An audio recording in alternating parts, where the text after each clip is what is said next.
Now, look, I don't wish termination on nobody, but however, I did say that Hunter should just focus on the ads and the marketing and not being the CCO. You feel me? So, CJAX will be speaking on this, but let's just figure out what he's trying to say. You ready to be fired because you suck at your job and Fina.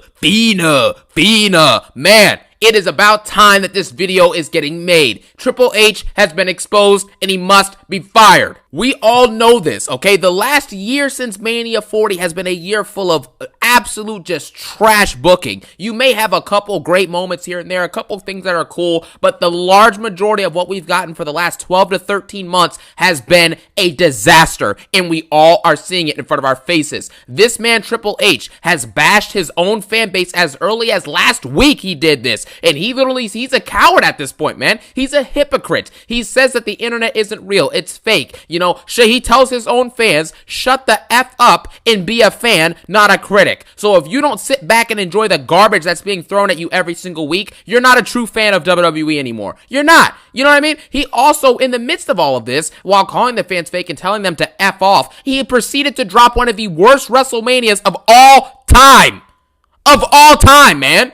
This is embarrassing. This is, as far as they've been doing the two-night format for Mania, this is the worst two-night format for Mania ever.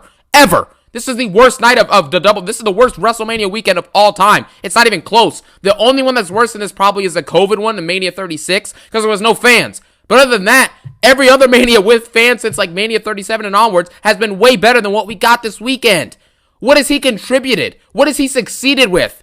You understand? He says that, oh, well, only the crowd's real. You know, Triple H, he books for the crowd, all this stuff. Okay, well, the crowd on night 1 was dead. And the crowd on night 2 and some portions of it were dead. So what does that tell you, Triple H? Since you're a genius. You know what I'm saying? The gamer. You know, like what is this nonsense, man? Triple H has contributed and succeeded with nothing. For the last 12 months, if you only watched PLEs and the penultimate Raw or SmackDown before the PLE, you will have missed nothing in the last year. Nothing. Literally nothing. That means that he does not book good week-to-week TV for the company. And he just got exposed about this because we already know the booking week-to-week is usually garbage. He'll give you a Raw that I think was mid on Monday, but a lot of people love. That's great. But that follows one of the worst Manias of all time. So I don't care if you give me a good Raw. Give me a good Raw 9 weeks straight and then let's talk. You know, the same way you gave us a bad Raw and SmackDown for months straight, you know what I'm saying, with no stopping at all. Why don't you give us months straight of great SmackDowns and Raws and then we'll see what we say about you. You know what I mean? I'm sick of this mindset where you do one good thing, you're just forgiven for doing 15 bad things. It's ridiculous. If you book an awful Mania, you need to pay that off with having 5 months straight of good PLEs and good shows week to week.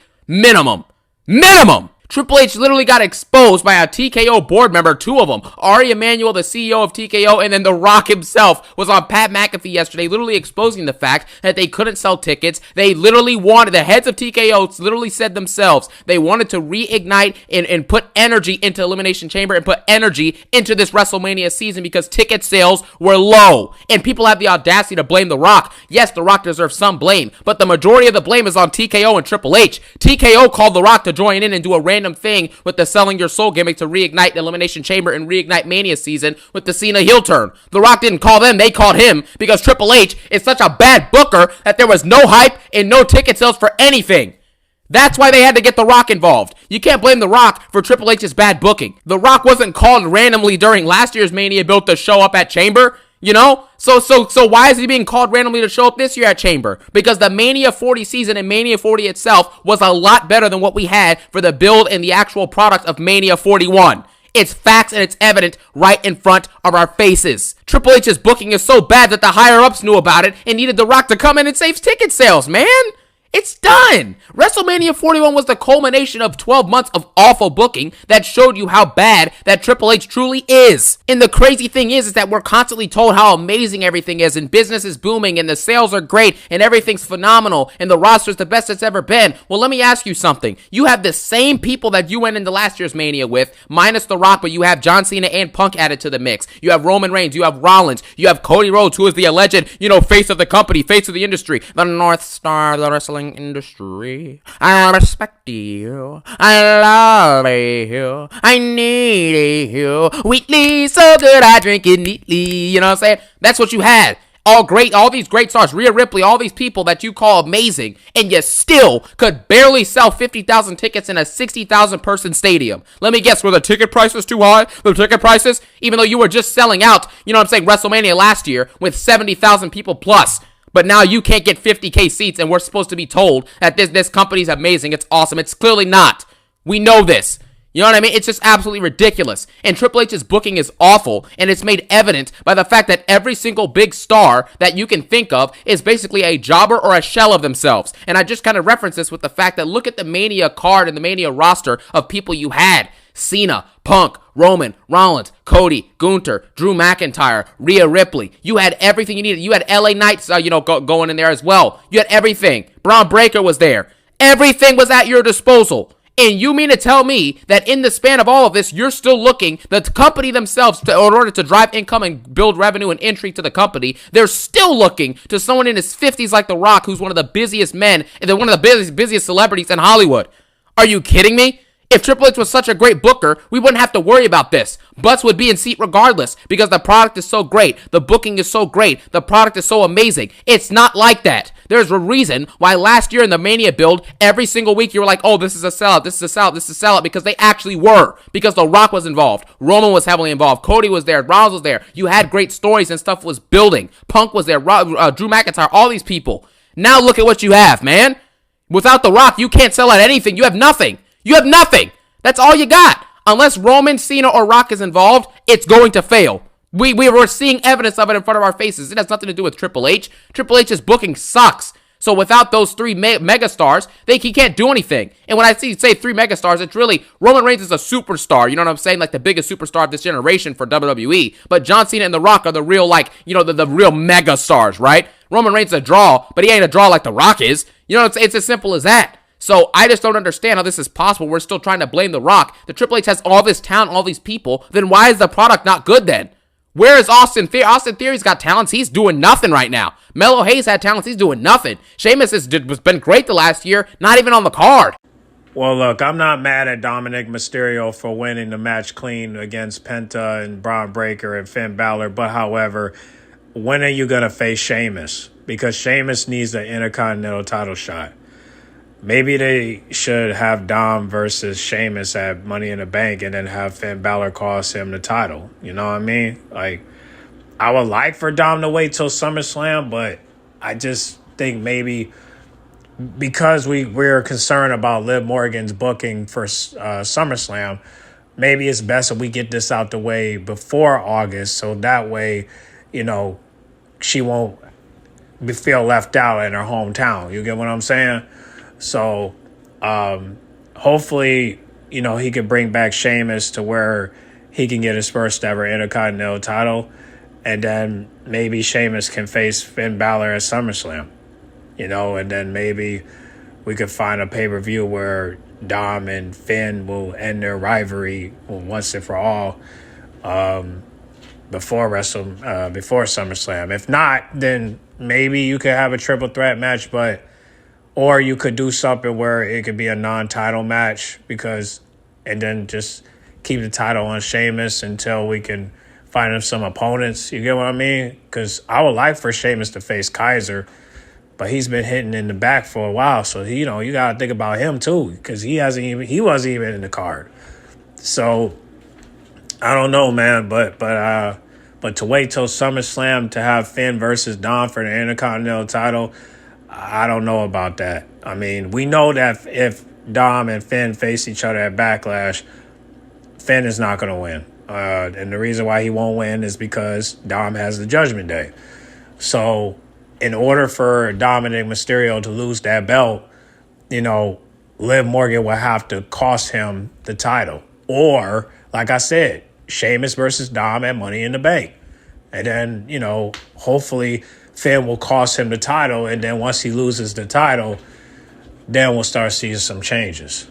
You know what I mean? So, or you can have Liv Morgan cost him the title, but if that's the case, then it leads to a betrayal.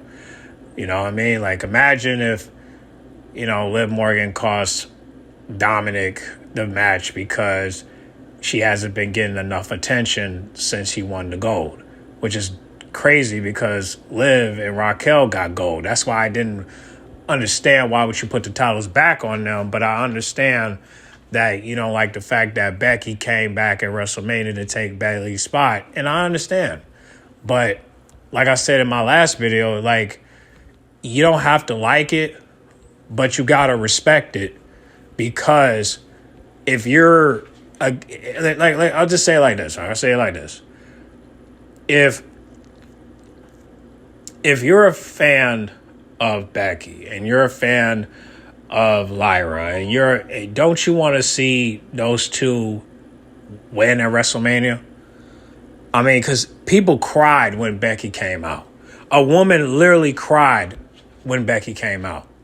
So that moment where Lyra and Bayley won the titles was a great moment for the Becky fans and Lyra fans. You know, I'll congratulate Lyra for winning those titles, you know? And I just wonder, you know, if Sheamus beat Dom, would you congratulate Sheamus for winning the title? Even though Finn interfered or Liv interfered, I just wonder, you know, like, I feel like what happened at WrestleMania is a concern. Like, so what are we doing now? Like, now what? Anytime Liv and Raquel or Dominic Mysterio get in a match and they lose a title, they get a rematch clause just like that, and then nobody takes the belt off of them. Like, come on, man. That makes no sense. You can't do that. I mean, what if Finn Balor take the title? You're going to just say, no, he don't deserve that title. Give it back to Dom. Like, what if the Bella twins take the titles from Liv and Raquel? No, give it back to Liv and Raquel because they're old. They haven't been here in 10 years. They don't deserve it. They're just going to take it from them. What are you talking about? They never won those titles before. Let them take the titles. It's only fair. They never won it before. It never existed when they came around. Let them win it. If you don't want them to win it because you want Alexa and Nikki to take it, that's fair. But as far as, you know, you picking and choose who wins and who loses, come on, guys. Grow up. Like, at the end of the day, man, you don't have to like what happened at WrestleMania. There's a lot of people that complain about WrestleMania. I complain about night one. I thought night one was trash, you know, and the only thing that wasn't trash was Bianca versus Jade, you know, while every other match was just slept on, you know. I literally just, only match that I kind of just watched through was Charlotte versus Tiffany, but I wanted to see Tiffany win, and she did. Now we got to wait till Friday to see if, just to see how it goes, you feel me? So, at the end of the day, man, I just hope this doesn't continue. I understand you guys didn't want Becky and Lyra to win and all that, but be happy for Lyra. Can you at least be happy for Lyra that she became double champion, right? IC champ and tag team champ. Can you at least be happy for her? Please be happy for Lyra, because the fact that she won thanks to Becky Lynch, you got to give her props for that. That I don't even care how long she held the title. I knew she wasn't going to keep the title for long because I was hoping that they would wait till Backlash so that way they could be booked and they would have opponents. Now, we don't know who their opponents are. We just hope Alexa Bliss will come back at Friday so that way we can get a build-up before May 10th. Otherwise, this is pointless. So, I don't know what's going to go down. I don't know. All I know is that we got till May 10th. What can happen before May 10th? That's the question. I mean, we could talk about Lyra and Becky some other time. I just want to know after May 10th, because we know Dom is going to face Finn at Backlash. But however, when are we going to get Sheamus an Intercontinental title shot? Do we have to wait till Money in the Bank? Because Sheamus deserves a title shot. He missed WrestleMania thanks to the booking. So I say bring him back so he could challenge Dom for the Intercontinental title and have Finn Balor or Liv Morgan cost him the title. That's a good plan. So y'all comment down below. Let me know. Do you think Sheamus should face Dom for the Intercontinental title at Money in the Bank? Or Rusev? But I do like if Rusev just came back. Don't you think that's too soon when he should be facing Gunther? Just saying. So hopefully that will be the case. But y'all comment down below. Let me know. Do you want to see Sheamus versus Dom at Money in the Bank, or do you want to see somebody else? Because you gotta have some type of competition. So y'all comment down below. Let me know. Let's continue with the video. Because the next part, he's going to talk about Alexa Bliss. You know, Alexa Bliss, one of the better women you've had in the division over the last, 8-9 years. Not even on the card. Yeah, she didn't even pull up to WrestleMania. What's up with that? Really?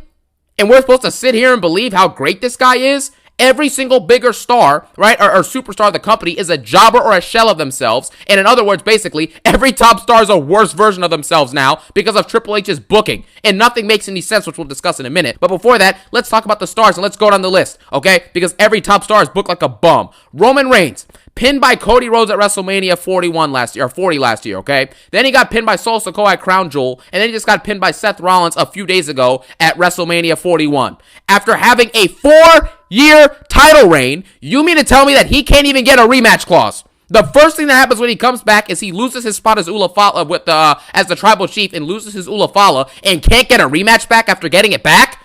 Why the heck is his first instinct to do a Royal Rumble? If Rhea Ripley could complain and get in a triple threat for the world title, you mean to tell me that Roman can't go in and do a rematch clause? It's Roman Reigns! Are you kidding me? This is stupid. And you had to, it took 4 or 5 Hall of Famers to beat him at Mania last year. You know what I'm saying? You had Undertaker getting involved. John Cena came out there. Jey Uso will go into the Hall of Fame because he's going to, go in as probably a tag team wrestler or whatever. But you had him. You know what I mean? Everyone was getting involved to beat this dude last year. Choke slams, AAs, 15 billion crossroads, distractions from Rollins, all these things. And that's what it took to beat him. And now it takes 2 spikes to beat him at Crown Jewel. Or at WrestleMania, it takes a stomp and a chair shot and a couple GTSs and he's knocked out. What? What? Hey, yo, let's play a game real quick. Y'all want to play a game? Let's play a game called What? What? Let's play a game, all right? I got one. I'm going to try to do 3, okay? Let's play a game called What? What? Let's play a game. Okay, I got one. When Lyra and Becky had won their titles and they got to defend it the next night. What? What? When Lyra got betrayed on Monday Night Raw when this could have happened at Backlash. What? What? When you want to see Lyra and Becky versus Gigi and Tannen, but it's the other way around. What? What? When your night is ruined thanks to the bookkeeper. What? What? So yeah, that's the end of the game. But this is just for entertainment purposes, y'all. Just having fun with it, all right? I'm not trying to hate on nobody. I just want to play the game and see if y'all can play with me, okay? Thank you for participating. Let's get back to the video. Roman Reigns as well. We have to talk about this as well. The whole Seth Rollins thing, okay? Oh, by the way, I just want to say congratulations to Lyra for winning at WrestleMania and becoming double champion. Having her first win at WrestleMania thanks to Becky and Triple H. Drop a clues bomb for Triple H and Becky.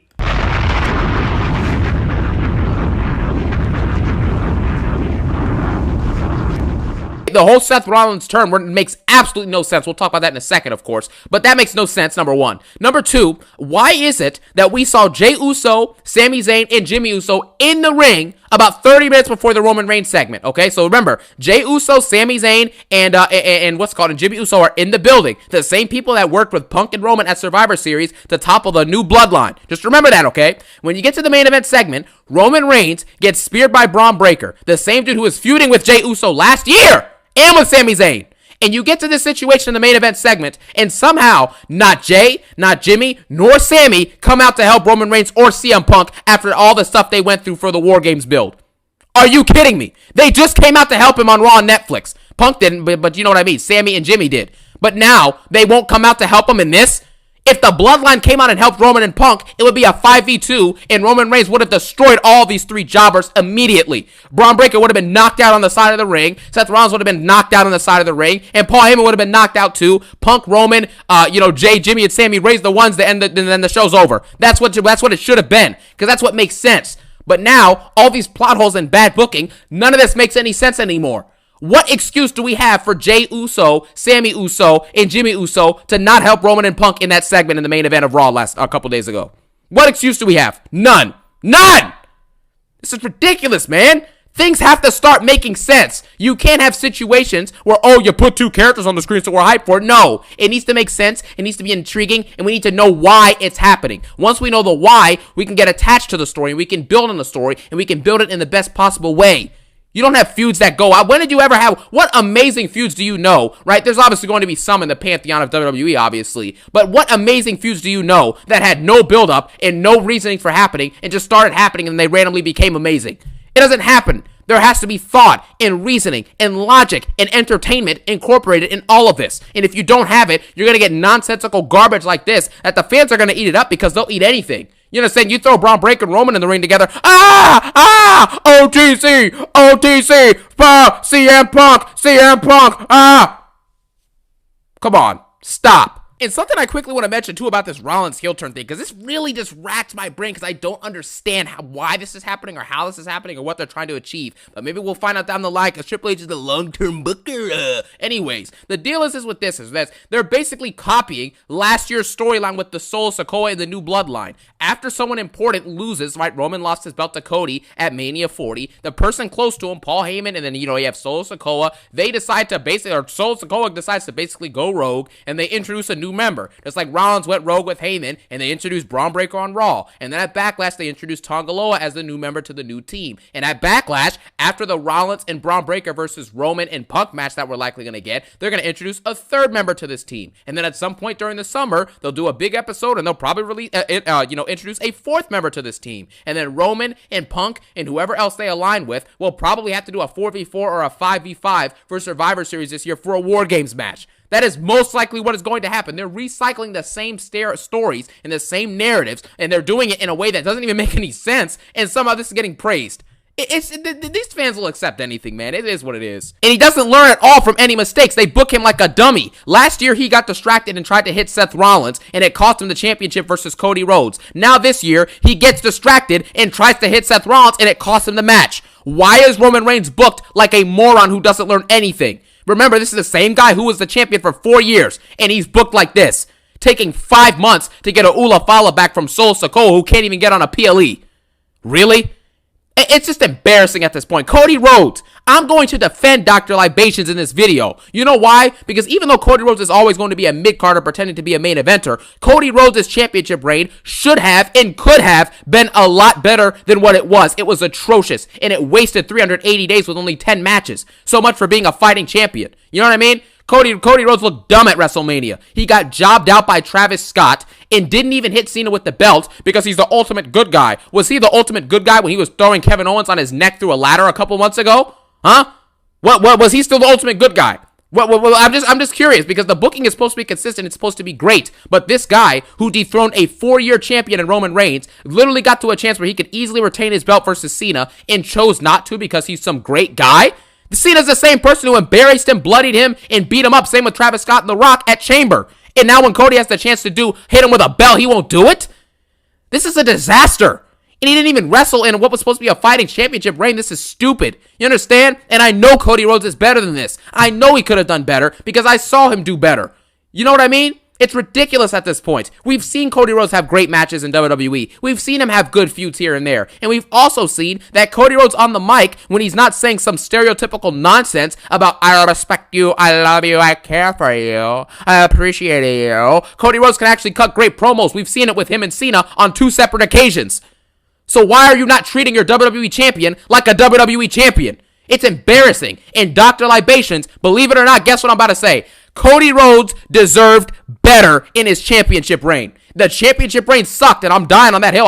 We already know that. That's set in stone. But could it have been better? Absolutely. And it's Triple H's main reason why it could have been better. That's it. You know, Cody can only do so much of what he's told until before it's just over. You know, if you're just doing what you're told, you can't do nothing about it. Triple H is just such a bad booker. Gunther tapping out the Jey Uso in 4 seconds. Same guy who's been champion for what, 70, 80% of his time on the main roster. He's chapping out the Jey Uso in 4 seconds. Jey Uso, Drew McIntyre, is feuding with Damian Priest and doing nothing after a great 2024. And he got pinned by Jey Uso and Jimmy Uso in the span of a few months this year. And he loses every single meaningful match. What is this? I can't stop thinking about Punk. But man, come on. Rhea Ripley, annoying, booked like Hulk Hogan, and it's boring now. Becky Lynch, honestly, is the same thing. You can say that too, even though I like Becky Lynch. She's one of my favorite women's wrestlers ever, but she's booked boringly now because she's booked like Hulk Hogan. You know, Becky Hogan, Rhea Hogan, Charlotte Hogan, Hulk Hogan. Slogan. I had no choice but to laugh. But nah, man, Rhea's getting treated poorly, man. I mean, but she's still getting fame. However, she's just not getting the go. But she's supposed to be facing Io Sky at Backlash. I mean, look, it is kind of strange that Charlotte and Becky are getting booed, but Rhea Ripley is not. It is kind of strange. But I guess because she got a cold fan base, you know? It's just like with Liv Morgan. They both got a cold fan base, and people will ride or die for them. It's just Rhea has a bigger pop than Liv Morgan. So, but still, her fans are toxic. They both have toxic fans. No disrespect, but they're toxic, all right? And the reason why they are is because, you know, they're willing to ride or die for Liv Morgan. They're willing to crash out for Liv and Rhea. And that's what I meant to say, Rhea and Liv. They're willing to crash out for Rhea and Liv. And they're willing to risk their life for Rhea and Liv. And it's horrible because nobody should be putting all that energy for someone they don't know. You get what I'm saying? I can understand the kids, but not the adults. If you've grown, you shouldn't be throwing your life away for someone you don't know. You shouldn't be losing friends for someone you don't know. You shouldn't be, you know, like risking everything just to go risk for someone that you don't know. It's not worth it. You know, again, we got to also look at them as human beings too. You know, that's another thing. But it's hard for us to look at them as human beings if they're playing kayfabe. You know what I mean?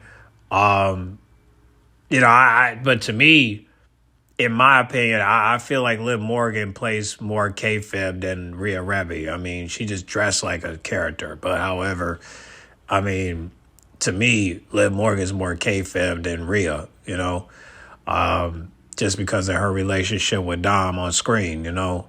Now, when that relationship is done, then hopefully we'll get to see the human side of Liv Morgan. But until then, this is what we have to deal with. But as for Rhea goes, I honestly don't care. I don't care what Rhea does.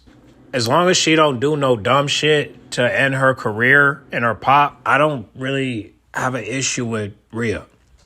You know, I think Rhea is one of the biggest stars right now.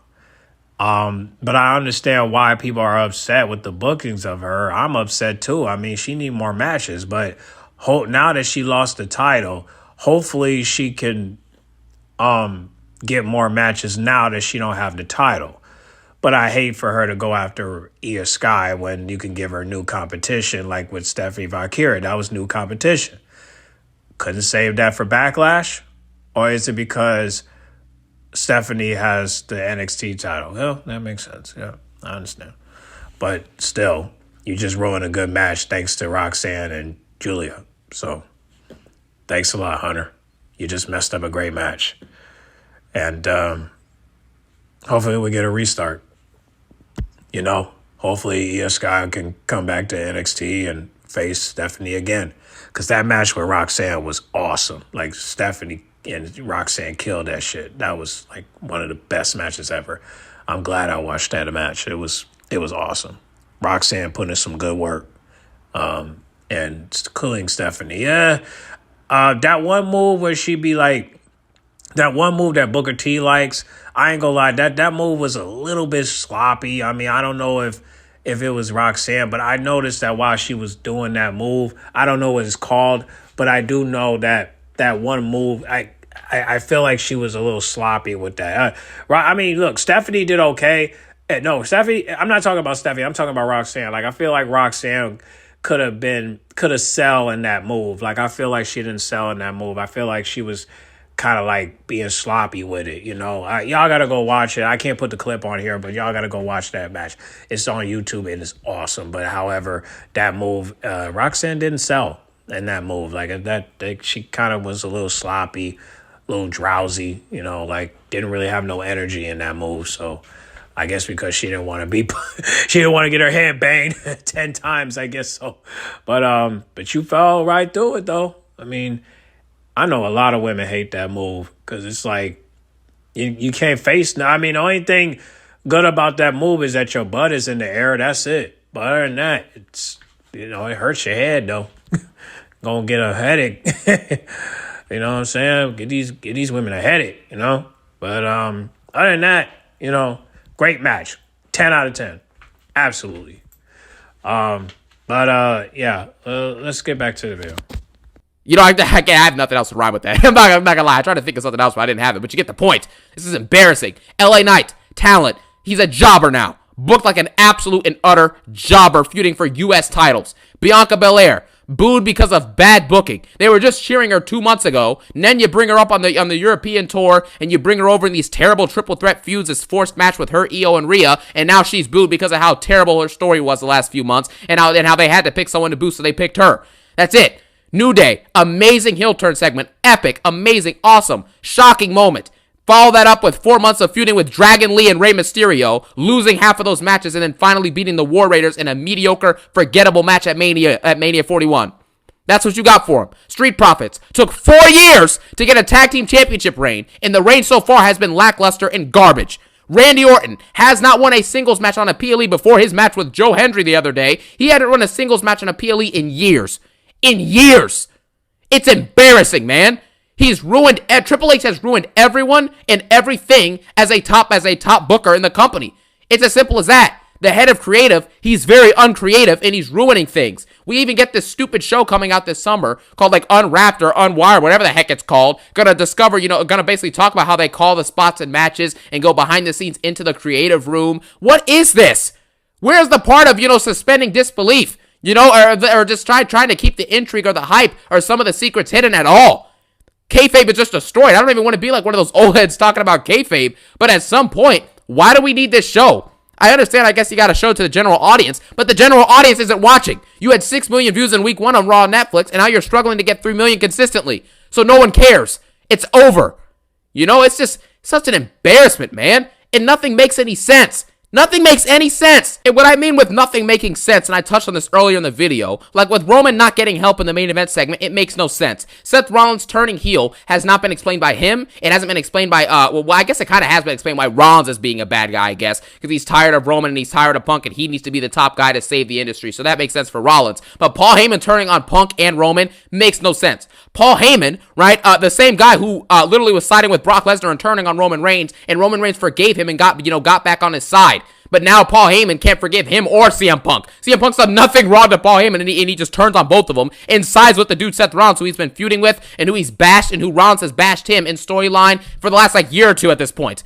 This is stupid, and it wasn't explained on Raw at all. But because Braun Breaker comes out and hits a spear, this is awesome. This is awesome. This is awesome. This is epic. No, this is dumb. That's what it is. This is dumb. The Rock, the Rock, for example, right? The no follow-up with his segment, because we know there was never meant to be a follow-up, because they wanted to save Chamber and save Mania season by having The Rock go out and sell some tickets and bring some views to the product. That's what they had to do. Cody Rhodes losing for being a good guy when he was just a bad guy at the Rumble a few months ago. Nothing makes sense. Drew McIntyre, the Bloodline Hunter storyline from early this year, thrown out the window, and then he feuds with Damian Priest. That's all you get. The women's mid-card champs, not even on cards, not even on PLEs, and they're beat by jobbers. Zelina Vega pinned Chelsea Green. Liv Morgan, pinning Lyra Valkyria. Liv Morgan's a jobber?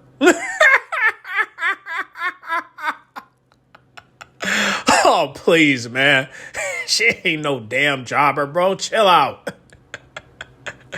Come on, man. Just because she got the tag team titles doesn't mean she's a jobber. Stop, bro. Stop. Bro. Yo, CJAX, you gotta chill, man. You were just rooting for this woman like last week and the week above. Like, come on, man. I mean, you even gave her dap around Monday for the tag team match. So chill, bro. She ain't no jobber, bro. She's not no jobber, bro. Yeah, she's in the main event scene. It's just right now, because of the tag team push, it's the reason why she hasn't got there yet, but she will. But my question is, should she go after the IC title? Because if she does, I need Raquel to take the belt off her. I'm sorry to say it, okay?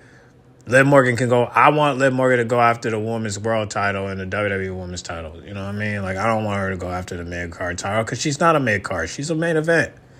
She is. Like, if you're saying that 2024 was her year, then 2025 should be her year too. I believe that she should be in the main event scene. Absolutely. So, hopefully we can get that at SummerSlam. So, we'll see. I mean, she'll probably still be with Raquel then, but still, I want her to beat Charlotte Flair clean if she ever get the title from Tiffany. Or, beat Tiffany Stratton. You know what I mean? That should be a cakewalk for her because she beat Tiffany Stratton before on SmackDown. And she didn't even need Dom and Raquel, but they were just out there. You know what I'm saying? Like, but yeah, I mean, whoever she faced, as long as it's for the main event, it's her hometown, so she should be facing,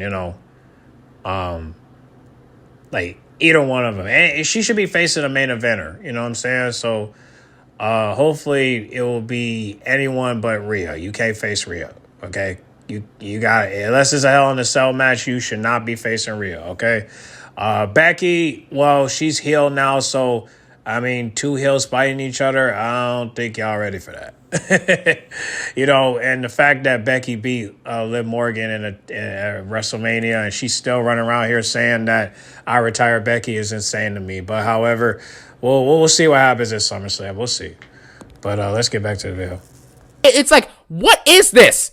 If you have a tag team championship belt, you should not be beating someone who has the first ever Intercontinental Champion off one finisher. Come on, man. Women's mid-card is trash. Women's main event scene is non-existent. We'll see what happens with Tiffany on SmackDown, but I'm not looking forward to that at all. I'm still trying to figure out who's their next opponent. And the lack of success amongst the fans and all the viewership metrics going down, all of that stuff matters. Nobody cares about, you got social media views. If the internet isn't real, then why does it matter? Huh, Triple H? Exactly, because it only matters when it fits their narrative. When the backlash or the response is positive, it's great. When the response is negative, you need to F off and just be a fan, not a critic. It's a joke, and Triple H needs to be exposed for the disastrous job that he's been doing for the last year. And I would not be surprised if by the end of this year he ends up fired from this company because he has done a poor job, and we've seen it in the biggest of stages at Mania. It's time for him to cut ties, and it's time to move on from this guy and get The Rock or get someone else to come in and book this stuff because this has been a disaster, and I'm absolutely done with this dude. Until he decides to do something amazing for the foreseeable future of this year consistently, he has no redeeming this for what he just did. None. Absolutely none. So with that being said, thank you guys for watching. Thank you so much for your support recently. I appreciate it. I love it. I respect it. And I thank you for watching. Have a phenomenal day. Peace out and one love. Yeah, look, I don't want Triple H fired. You know what I'm saying? I just want him to pick a different position. You know what I mean? Like, I would like it if he would be an ad manager. You know what I mean? It's like someone that would just control ads. You know what I'm saying? Like, he could just advertise, be the star of that, be the headline of that, maybe he could be in control of that, you know what I mean? Just won't be in control of the bookings, because he could still promote. He just can't, be in charge of the creativity, have somebody else do that. But I wouldn't pick Shawn Michaels. I just think if you pick Shawn Michaels, he'll be overwhelmed because now he got to deal with the new talent and he also got to deal with the old talent. And I just don't think Shawn Michaels have the ability to do that. I would rather for him to just stick with NXT while somebody else handle Raw and SmackDown. I would really like it if you would just have two people run Raw and SmackDown, right? Like one person run Raw. One person run Raw and another person run SmackDown. Like, to me, that would be a great thing because there's flexibility. You get what I'm saying? So I don't know how this is gonna go, but I'm sorry, man. I'm picturing it right now, and I just don't know how Maya May is gonna get a push in WWE when they're looking like worms under the goddamn dirt, man.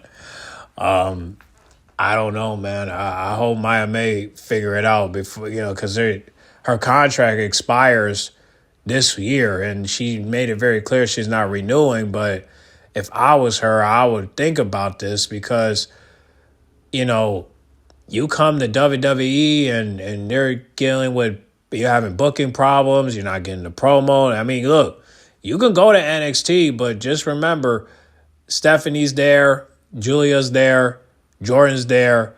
It's going to be very hard for you to actually get a push when they have three biggest stars there. I don't know how Maya May going to do it. I mean, yeah, she can come to the main roster, but she's going to get booked poorly. I don't know, man.